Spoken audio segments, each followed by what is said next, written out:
Hello, hello, hello, hello, hello. It is me, Debbie Carberry from debbiecarberry.com.au in what feels like 40 degrees, but it's not.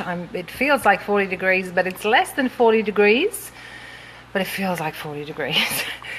Brisbane, Australia is having really regular, unfortunately, it is our regular weather for this time of year, and I know in other parts of Australia it's even hotter than it is here. Anyway, you did not tune in so that I could talk to you about the weather. I'm going to be talking tonight about communication. Sorry, I'm just getting my notes up so I can keep myself on track. So what I'm going to do is blab on for a couple of minutes until people get online and start to see that I am doing the live. Like I said, I'm going to be talking about communication today and about communication in our most important relationships. So the relationship with our partner and with our children, mostly. Those are the predominant ones for tonight. So yes, communication. See, I'm hot. Communication. All right, so I'll get started, and one of the things that I want to talk about is some of the myths about communication. So a lot of us believe that communication is about talking to each other, and it's not, actually. It's a part of, but not all of it, and certainly not a massive part of it. So when I went to get my data correct, because I hate to come on and say things that aren't actually true, so I went and had a look, and I know that non-verbal communication is actually much higher than verbal communication, so I was quite aware of that, but I wanted to get the stats right. So non-verbal communication is 55% of our communication, so over half. But what really stunned me was 7% is actually what we use for our verbal communication. So the language, the talking, right? 7%. Hello, whoever's just joined me. Please share this with your friends just by hitting the share button underneath so that they can come and listen into my free workshop about communication tonight. As I was saying, so 55% of our communication is non-verbal. 7% is verbal and talking and language, only 7%. And the rest is made up of noises, which I thought was really fascinating, considering some of the noises we make when we communicate. I'm like, which is some of the noises that are made in my house when I communicate with my teenagers. So I guess the first thing about communication is, we make some assumptions around, well, we just talk and we just listen and that's communication, and it's not the case at all. So the verbal stuff is really simple. What comes out of your mouth is our verbal communication. But the way we gesture, the way me gesticulating here, the way we gesture, the way we stand, the way how closely we stand to somebody, how far away from somebody, whether we're standing quite aggressively or whether we're actually, really closed off. So all that stuff is part and parcel of what we are communicating to the person that we're sitting with or standing with. So when you're thinking about communication, a person standing in front of you silently is communicating with you. So be mindful of that. Don't just expect that your communication should be verbal. If it's non-verbal and it speaks loudly, it's telling you something, then that's a good thing. Hi Angie, how are you, lovely? Good to see you on.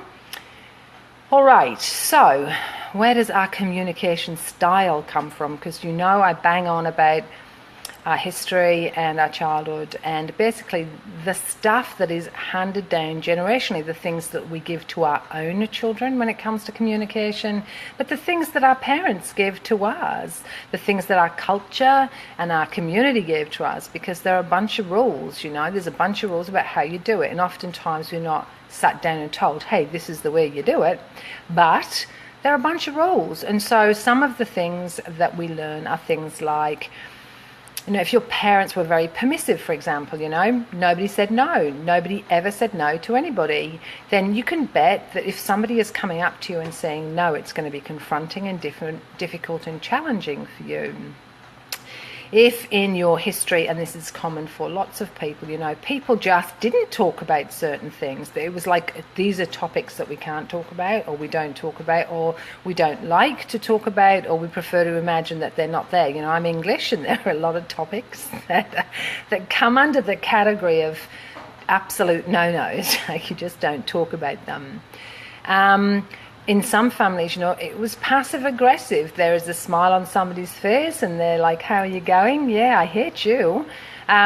So you get one verbal message that tells you, hey, things are great, but you get a non-verbal message that says, no, it's not. And that's quite a confusing thing, especially if you're a little person. That can be a very confusing thing and be very, as you grow up, teach you that you can't trust what you see. If the person's saying, no, everything's fine, but they're gritting their teeth, then as a small person you learn that, yes, you look angry, and you sound angry, but you're telling me you're not. So I can't trust my own judgment because, you're telling me you're not, and you're an adult and I'm a child. So it's really important when we're parenting our kids to try and keep our communication as clean as we can. And for those of you who have had these experiences growing up, you'll understand what it feels like when somebody is telling you something and you're going, it doesn't feel right. Anyway, moving on. So here's another classic that is really challenging, and I hear this a lot, is people who were raised when, they might say to their parent, I feel really sad, I feel really angry, I feel frustrated. And the parent says, oh, no, you don't. Or, you shouldn't be feeling like that. You don't need to feel like that. You've got everything you need. And so what happens then is we learn to understand that expressing our needs isn't good. Because other people seem to know better than we do how we think and feel and what we want and need.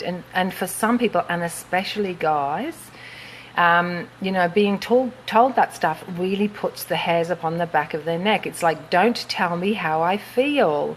And when I see people who have been raised in a family where they have been told how they feel, they are the first to really bear up when it comes to their adult relationships if a partner starts saying, no, this is how you are. And they really get upset and angry about it. So, yeah, these are historic things that we bring to our communication table as adults. Another one is, I know you better than you know yourself. I find this extraordinarily patronizing, to be honest with you. I think, who can stand in front of you and say, I know you better than you know yourself? Maybe your communication to me is more challenging. Maybe I see your behavior differently, but I certainly have no idea about knowing you better than you know you. And I think at those times, it's important for us to be able to say, hey, I'm not understanding you. I'm not following you, I'm confused by this, but our job as adults is to respect the fact that another person does actually know themselves better than we do. Another thing, of course, if you were raised in a family like I was, my family was quite authoritative, and so my parents were all-knowing, all-seeing people. They knew everything, and as a child I was told that, well, as a child you actually don't know anything at all. This is really challenging, when somebody says this is the right way to do this, this is absolute, this is how it's done, and the world according to that person, their way is the way. When you're in a relationship with somebody, there are two people ways, when you have a family, there may be, if you've got 2 kids or 4 kids like me, then there are 6 different ways, and each one of them is valid. How they interact with each other, how they integrate with each other, well, that's a different story altogether, and that can be super challenging. But nobody has the right to stand in front of you and say, well, there's just my way, and that's the only way, and that's the best way. And the final thing from our history that I wanted to talk about was criticism. Nobody I know, nobody I've ever worked with, no client I've ever seen has ever felt great being criticized. None of us want to be put down or shamed or embarrassed or told we are less than, not good enough, not smart enough, not tall enough, not thin enough, not, all of those things that help us to be super critical of ourselves as we get older. Welcome everybody who's joining me. Please pop your comments and things in the chat box below. I'm really keen to answer any questions tonight if you've got any. And of course, please press the share button if you'd like to share this free workshop with friends online. So what I was saying was criticism is massive. If we are criticized and put down, then you bet when we go into our adult relationships, we've got a big antenna that's really tuned in for criticism, because we feel deeply in here that we're maybe not good enough, that maybe we are lacking in somewhere. Hi, Yvonne. And because of that, if we're coming to a communication with another human being with this hypersensitivity to criticism, then it's going to cause problems if our communication isn't really clear. All right, so that's our history, right? That's the stuff that our parents have handed to us, quite lovely, in a little parcel, probably silently, so that we didn't notice. And we've taken that into our adult lives, into our committed relationships, and into our parenting gig. So a lot of stuff that I've heard in the last couple of days, because I've been saying to people, what sort of stuff goes on in your relationships when it comes to communicating? And the biggest thing that everybody has said so far is, he won't talk to me. He won't talk to me. So I wanted to give a bit of time to that. Tonight I really wanted to talk about why men don't like talking. And they don't. Like, I don't know a lot of guys who go, hey, let's sit down and have an hour and a half heart-to-heart chat. We women would be like, yay, let's. Men, they're different to us, and I want to talk about that a bit further down. But for now, so let me talk about why men and how men do their communication, and hopefully it'll make it a bit easier to understand. Hopefully. Like I said, pop your questions below if you want them. So, most men come to the conversation with women armoured up, ready. So they're looking for criticism. So, when we begin our conversation with guys, wanting to talk about issues, they are ready, waiting for criticism. What didn't I do right? What is she fed up with? Why am I not enough for her? Why is there always a list of 550 things that should have been done that I didn't do? So men absolutely are honed into this thought of, oh crap, she's going to cut me off at the knees and tell me how not good enough I am. So men oftentimes avoid communication because they are fearful of conflict and being criticized. So from a conflict point of view, and women often said to me, he doesn't mind conflict, he gets really cross. And I'm like, yeah, but I'll bet you've noticed that he does this thing that I call putting pebbles in your pocket. So men don't want conflict. They don't go, oh, you know what I think? I think I have a fight with her tonight. They go, I will avoid conflict at all costs. So when things come up, they avoid the conversation, they avoid clashes, and they try to get things back on an even keel as quickly as they possibly can. But they stick a pebble in their pocket. So what they tend to do then is they go, I'm keeping that for when we do have a fight. And I'm going to raise it when the conflict is there and we have to have the conflict, then I'll bring that up, but I'm not going to do it right now. So for a lot of men, in the pocket goes the pebbles. And when there is conflict, not communication, but conflict, then you can bet there are times when that conflict escalates, because out comes every transgression for the last month, 2, 3, or however long it takes for your partner to boil over. And I'm being general, so please know I'm being general. There's plenty of people who don't do this, but I'm talking about some of the difficulties and the questions I got this week. All right, so here's another thing, girls. I'm sorry to say it, but culturally, they're not allowed to talk about their feelings. They're not supposed to have feelings. Men are absolutely cut off at the knees by their peers if they talk about their feelings. It makes me cross. I have 3 sons and a hubby, and in our culture, we say, oh, yeah, we really want them to be open and we really want them to share. And maybe in the last 20 years that's true, but if you're older than 20 years old, you know what, people didn't want you to talk about your feelings. When you hit like 6 or 7 years old as a boy, you were told, stop being such a baby, grow up, don't be such a girl. And culturally we said, no, it's not okay for you to talk about your feelings. And so men generally don't talk about their feelings. And when I ask men in my clinic, and I say to them, as soon as they walk in the door, I say, we don't have to talk about feelings, mate, so just relax. Because for guys, some of them have no clue what they feel. Like, they don't know. They truly do not know what they feel. They're not being a pain in the ass. They truly don't know. And when you ask them, it's like, oh my God, I don't know the answer, And ladies, there's only 4 feelings, really. There's only 4. Either we're mad or we're sad or we're glad or we're worried, and that's pretty much it. But we have a lot of fancy names, frustration, resentment, joy. I can think of millions in my mind. There's thousands of words that we use to describe emotion. For a guy who goes, I'm happy or I'm sad, like that's kind of it. So when we ask him, how do you feel? He's like, please don't ask me how I feel. So just a heads up, I know when I say to men, I'm not gonna ask you about how you feel. Let's talk about what's going on. They're more willing to open up to me, a lot more willing. Angie, I'm really glad that you can relate to it. A lot of women really do feel like, men just don't want to talk to us, and I don't think that's true. I think we can help them communicate better. And seeing your point of view, like I said, if you feel criticized or you are on alert for a conversation, I need to talk to you. I know how many men who go, oh my God, she needs to talk to me. She needs to talk to me. And they get panicked because they're like, what is going to happen in this interaction? I just don't want to have a fight with her rather than communicate. So for guys, right, like I said, one of the other things is, she only talks to me when I don't do things right. You didn't pick the kids up. You forgot to get the groceries. You didn't take the garbage out.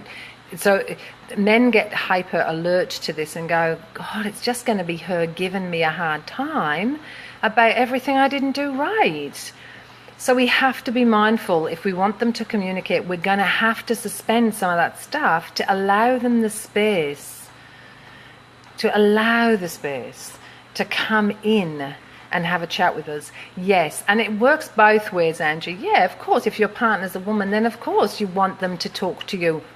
Women communicate differently to men now, and I guess depending on the culture and the history of your partner, I know some European people who would struggle with communication, right?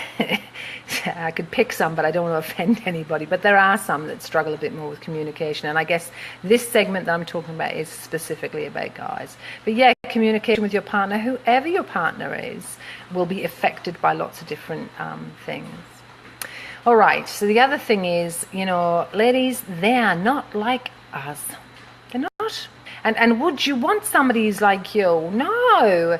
You want somebody who's different to you. So when men are communicating, don't expect them to talk to you like your best friend does. Your best friend communicates with you from a different space. Women get this surge of gorgeous connection hormone called oxytocin when they're comforted and connected to their female friends, because women do this reciprocal kindness thing where we, and the more we talk and the more we express and the more we share, the better we feel. Men don't do that. They're kind of like, what's the point? Are we supposed to be talking about a topic? Are we supposed to be solving a problem? What's the purpose of this talking? Which can be frustrating for us, And finally, and this is a biggie, right? We communicate differently to guys. And not only do we communicate differently, but we parent differently. I'm really frustrated sometimes when I hear women saying, he parents like this, and I'm like, yep. As women, we are biologically driven, again, generalizing, but biologically driven to nurture and soothe and take care of. And as a rule, generally speaking, that's what women do. Men were supposed to go out and kill stuff, bring it back so we could eat, They're the tough guys, they're the rule makers, they're the boundary makers. And so men do communicate differently, and they do parent differently, and it's complementary. It's not supposed to be the same, it's supposed to be complementary, and that's the most important thing. But there is a dance between us and them that is complementary. All right, so that's talking about men. Would anybody like to make, I'm just moving up my notes, does anybody like to make any more comments? I'm just going to have some water because it is really, really hot here. And my water, it's really, really warm. I'm going to have a swim when I'm finished. It's going to be Upper State, Queensland time, and I'm going to jump in the swimming pool because it's stinking hot. All right, so a couple of other things that are really important when it comes to relationship, and this applies to everybody, right? So historically, we had a tribe. Even 50, 60 years ago, right? We had an entire community we talked to, mainly because we didn't have phones and mobiles, internet. And so we talked to our next door neighbor, we talked to our friends. Complimenting people's really good, Yvonne, very important actually, and I'll get to that in a minute. So when we had our entire community to talk to, when I was unhappy or you were unhappy, we would have gone and talked to the neighbour or a girlfriend down the street or a couple of mums who were chatting, or we would have talked to a bunch of people, a lot of people. Now, families don't live next door or in the next street or even in the same town or city, or if you're really unlucky, even in the same country. And of course, that means we have fewer and fewer and fewer people to talk to. So guess who we talk to? Our partners. And we can set ourselves up to have this expectation that they are our everything, they are our best friend and our lover and our co-parent and sometimes our adversary and our teammate and our companion, and nobody can be everything to us, nobody. But our world is getting smaller and smaller and smaller when it comes to the amount of people we have available to us. Our mediated world is not, excuse me, I'm dripping sweat. I'm sorry I'm dropping out, Yvonne. It must be the internet. I'll put this up as a replay, so you will be able to see the replay later if you want to come back and look at it. But in our mediated society, we make, these bites of comment that are 30 seconds, 1 minute long, and our real soulful communication isn't happening. And so our partner becomes the person. Oh, I'm sorry it's glitching for you, love. Yeah, hopefully it will sort itself out. It may be that there's some storms coming. If we are in a position where our partner is our everything, that's so much pressure, and we need to share that around. Like, we need to be able to give that to lots of people, not just one person, and that takes the burden off our relationship to communicate at an intense rate, at an intense rate. Excuse me. Okay, so given all of that, what the heck are we supposed to do? Are we doomed? Hopefully we're not doomed. If anybody has any comments or questions, I can see that there are people online. Please put them in the comments below. I'm just going to have some water because I am really thirsty. So yeah, please pop them in the comments below. And now I've got a frog in my throat. All right, so what are we to do? What is going to be the best solution to some of these obstacles to having good communication with our partner? Okay, so the first thing is, know what you're wanting to talk about. Have a purpose. Do you just want to have a chat with them? Do you just want to chew the fat? How was your day? What you're doing? Do you want to talk about an issue? Hey, the school called me and what's his name is in trouble. We need to have a chat about that. Is it, oh my God, I got a bill in the mail today and I'm freaking out about it and we need to talk about it? Or is it, I'm really unhappy about something within our relationship and I want to make some time to have a chat about that? Or, I had a really rough day, I want you to help me solve it. So knowing what it is that you're wanting, knowing the purpose of your discussion is really important for both of you, and communicating that. Tell them what it is that you want to have a chat about. Very important. Get rid of as many distractions as you can, and that might mean doing it in a different kind of way. Maybe you can't do it having a big old chat, so it might be that you have to make a time and a place to do that conversation if it's challenging. If you have a busy life and a busy family, you may have to set some time aside for that. So set a purpose, get a space and time. The next thing is, ask them what they need. They may have very, very clear ideas about what they need from you to help them open up and listen and talk to you. And it might be as simple as going, and I know this because I've talked to couples, when the lights are not so bright, it's easier to communicate. When there isn't the television on or there are external noises, when I don't feel like we're going to be interrupted by the kids, when I don't feel I have to come up with an answer straight away. So asking your partner, what do you need from me that's going to help you to communicate with me? The next thing is to stay with the topic. Some people go, oh God, I've got him here, we're talking, thank God. And then they want to talk about every topic since the beginning of the relationship, and this happened, that happened, that happened. And for a man, it can feel like an absolute tsunami of material, and it's like, whoa. So choose your topic, stick to your topic, don't go meandering and wandering too much. Just go, okay, what are we going to talk about for this conversation?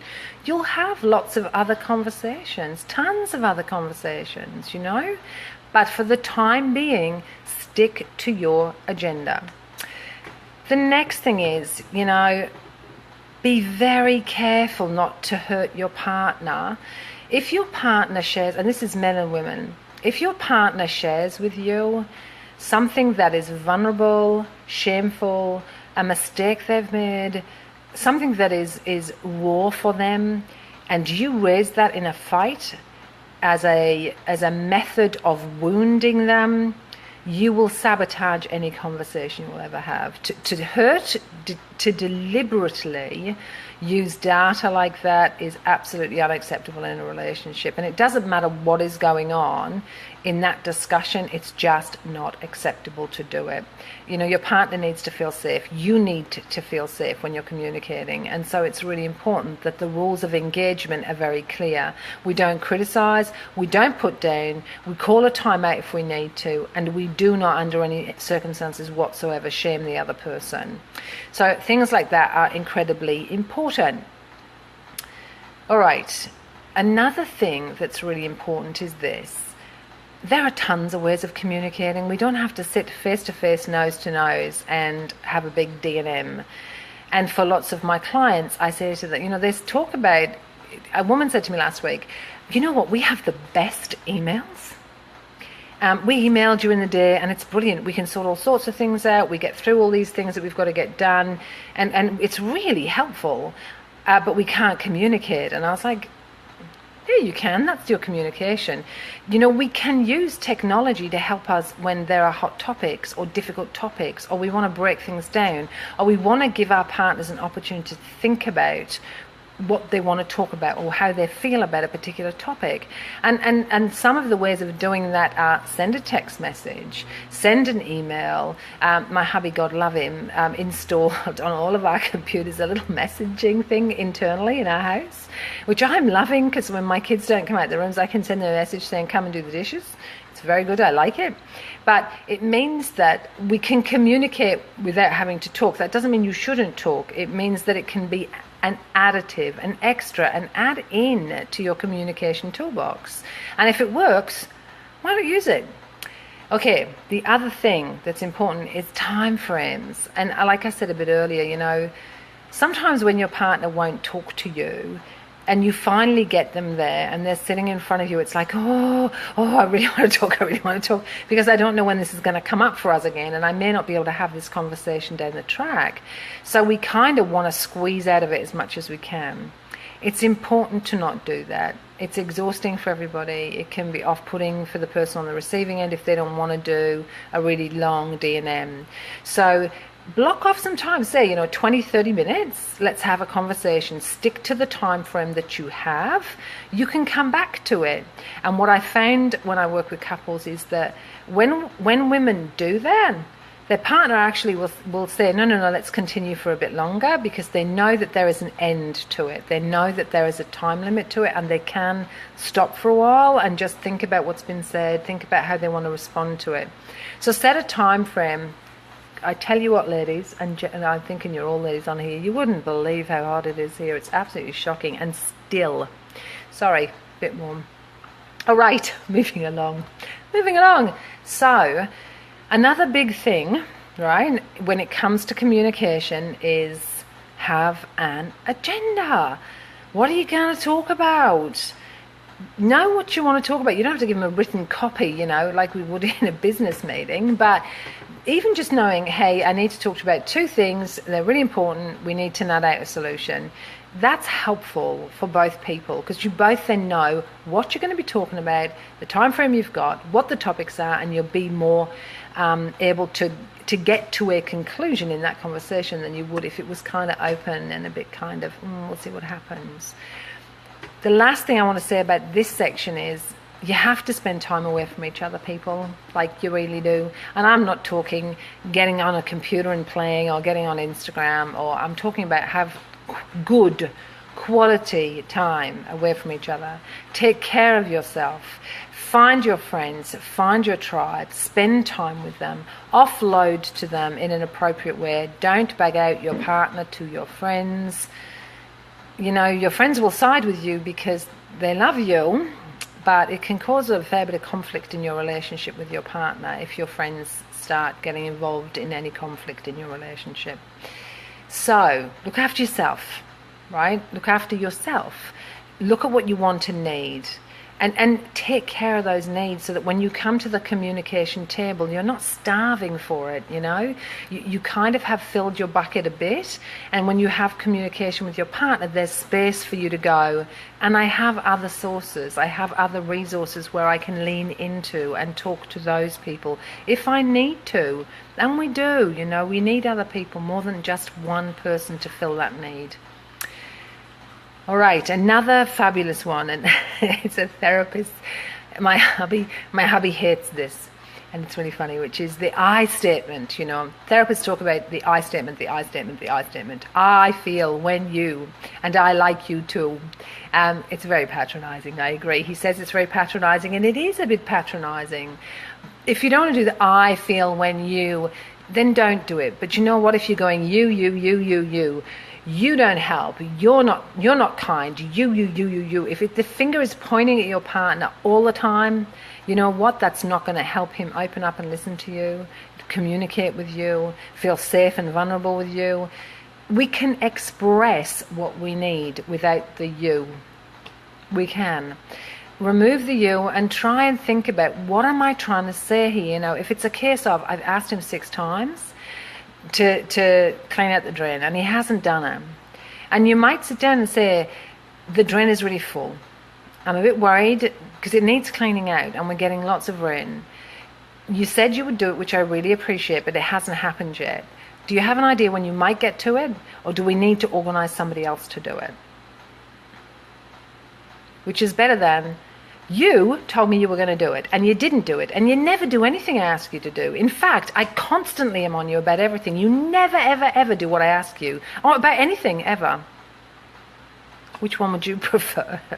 So, thinking about when you're communicating, how you're doing it, to help keep the communication flowing, to make sure that the other person wants to have a conversation. But of course, you can raise your issues, but just make sure that when you're raising your issues, the other person has the space to actually hear you and want to respond and stay engaged.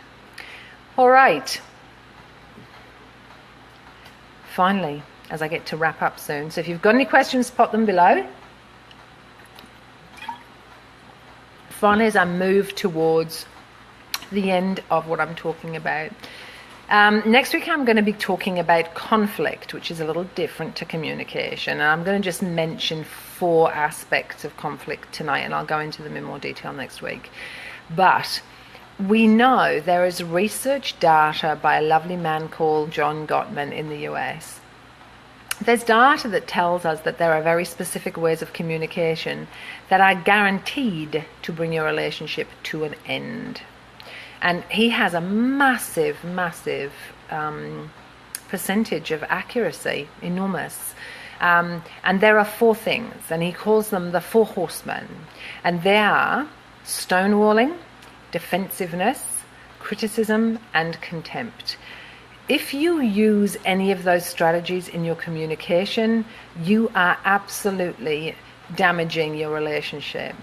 Stonewalling is something actually a lot of guys are good at. Bless you guys, I'm not having a go, but it's true. Men who want to get up and walk out the room, they won't answer, they'll stop talking. Silent treatment is stonewalling. Defensiveness is literally that, defend. I defend my space, so no matter, the conversation around, emptying the drains might be, a comeback in defensiveness is, well, you never do the dishes, I never see you do the laundry, I always have to sort those things out, you're always late, you never come on time, so that's defensiveness.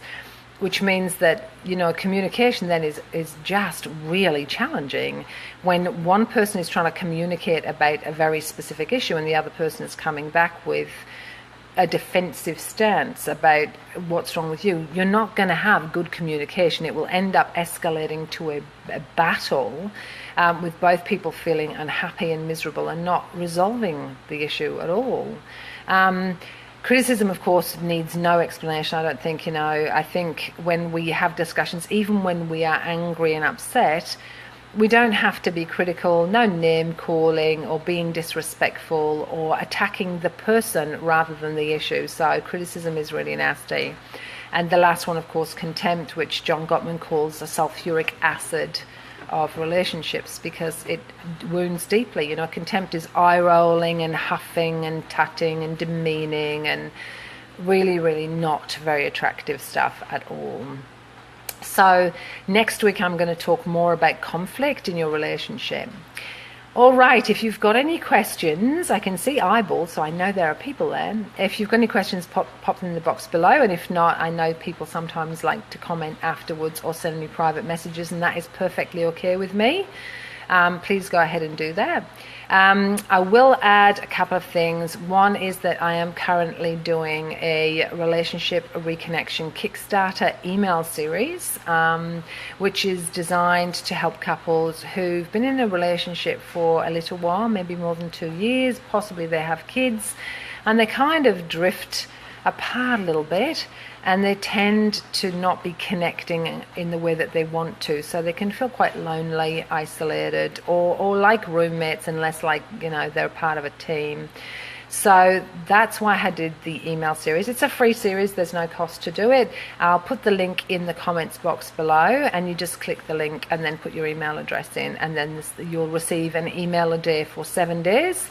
And in the emails I've got all sorts of great tips and strategies that are really inexpensive, quite fun to do, quite quick to do, because oftentimes we are extremely busy, but they are ways of reconnecting rather than missing, skipping each other and not actually getting the connection that we really desperately want.